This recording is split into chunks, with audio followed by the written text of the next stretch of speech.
আসসালামাইকুম। আমি আবার আজকে একটি গল্প বলবো। আমি পঞ্চভূত থেকেই বলবো। সেই গল্পটির নাম হচ্ছে বোতলখানা ভূত। যেটা কবি নিজে লিখেছেন।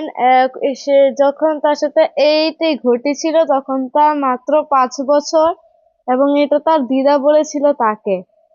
সে যখন তার 5 বছর তখন তার এক খালামণি ছিল, সে তাকে দেখতে পারতো না। অতিরিক্ত না দেখার কারণে সে বাধ্য হয়ে তার খালামণি তার উপর কালো জাদু করে, এবং কালো জাদু করে বোতলের এক অনেক খারাপ রাক্ষসনীকে, সেই রাক্ষস জিনকে তার হাতে দিয়ে দেয়।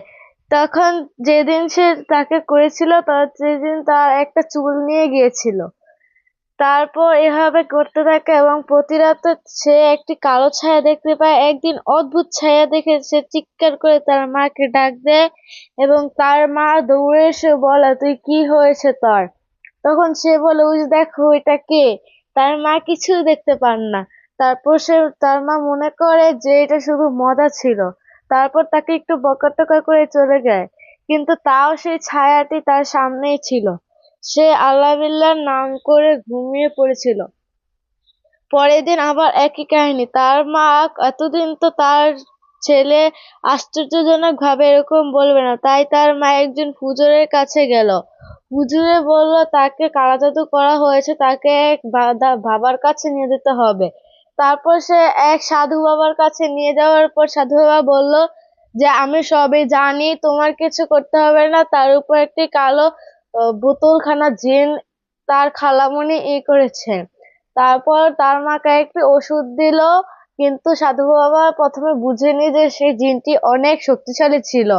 তারপর তাকে একটি ওষুধ দিল, তাকে সেটি খাওয়া মানে একটা তাবিজ দিল। সে সেই তাবিজটি একদিন পড়তে ভুলে গিয়েছিল, এবং সেই দিন সে ছাদের থেকে লাফ দিতে নিয়েছিল। মানে জিনটা চেয়েছিল যাতে আমাকে যাতে ও ফেলে দেয়।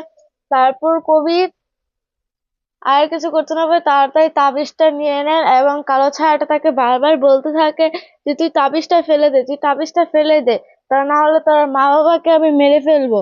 কিন্তু তাও ছেলেটা তার হাত থেকে তাবিজটা ফালায়নি, কারণ তার মা বাবা ছিল তার নানুর বাসায়। আসলে মার তার নানুর বাসা ছিল তাদের বাড়ি থেকে মাত্র 1 মিনিটের রাস্তা, মানে তার পাশের ঘরেই।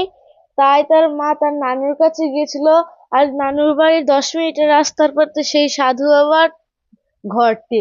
সাধু বাবা পরে আবার সাধু বাবার কাছে যখন নাকি রাত 9টা অনেক পরিস্থিতি খারাপ হওয়ার পর গিয়েছিল, তখন সেই সাধু বাবা তার একটি ভালো জিন বোতল থেকে বের করে সেই জিনটিকে মেরে ফেললো। তো তোমাদের কাছে কেমন লাগছে এই গল্পটি তোমরা অবশ্যই কমেন্টে বলে যাও, এবং কে ভিডিও চ্যানেল এবং কে ব্ল্যাক উইং অ্যানিমে অবশ্যই তোমরা বলে যাও। আসসালামু আলাইকুম।